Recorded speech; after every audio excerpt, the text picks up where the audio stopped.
guys, and welcome back to a random introvert online. Yeah, today we are doing a video, or let's call it a deep dive, I hope, about women that are not virgins in Morocco, and women that are not publicly virgin in Morocco, to be specific, such as divorced women or women that have experienced rape. Trigger warning. Now, I want to talk today about why they are somewhat marginalized and not as highly valued and appreciated such as married women and virgin girls. The thing is that differentiates the two is basically you have more freedom to do what you want and not what is dictated of you to want. So divorced women normally are expected to work. Finally, a situation where women are expected to work. But it's not always the case. There's also this disclaimer that I come from a rural part of Morocco. I'm not a city girl. So if you do meet a city girl who has a different opinion, then well, it's because of her upbringing and her having a different experience from mine. Because normally women in the cities are a little bit more empowered or not so much. We're expected to be very conservative. So you are earning a living. You are making your own money, so you don't have to listen to anyone anymore. This is how my mother likes to put it. The shoulders are now equal, so your shoulders are just as big as a man, and the man of the house, so you also have a say. Like you know what they say, whoever has money has power. Same thing. Number two, usually work is you're not gonna find work where you were born, so you have to go somewhere else, which means you have to rent and probably live by yourself. So you're either living by yourself or by girls, but still either way, you're not living with family anymore. So no older brothers, no father or no neighbors or cousins to keep an eye on what you're doing. And see, well, now that you have your own money, you can dress how you want and not how you were told to dress. You can go travel places and do activities you want, and you have no one to tell you no because, well, you're making your own money now. D, owning your sexuality. The thing is, when you're a virgin, you're under a lot of restrictions from everyone. Everyone's always keeping an eye on you. Don't talk to boys, don't hang out with this girl, she's a bad influence. I saw her the other day with a guy, she's gonna lead you astray.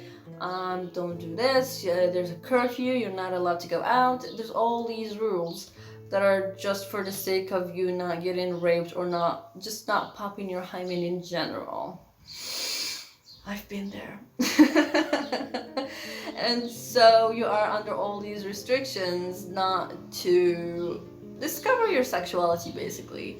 And so once you are divorced, or once you are known to publicly not have a hymen anymore, people will automatically label you as a harlot, let's say, a whore.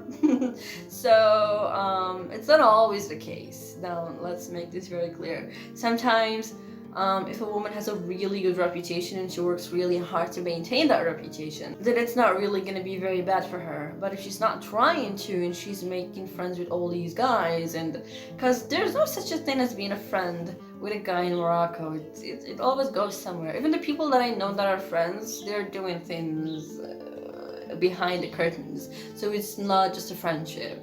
So it's always assumed that a divorced woman or a raped woman has racked up a body count, and that is not very appreciated here, even though it's really no one's business and no one should be even talking about a person about that.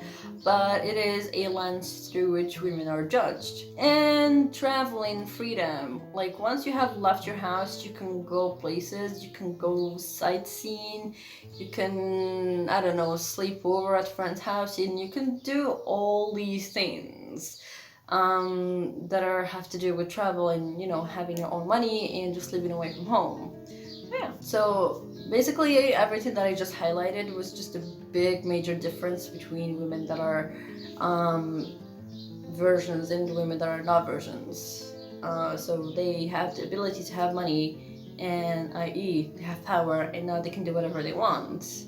They don't wait for anyone to tell them what to do anymore, and that is looked down on, because it's, again, we live in a patriarchy, and so you are supposed to obey about what you're told from your grandparents, uncles, parents, like literally everyone tells you what to do. So number 2, why are divorced women looked down on? I have a few points here, let's share them. So the fact that you have lost your virginity now publicly means that there's also a possibility that you have racked up a body count, and that is not very appreciated here.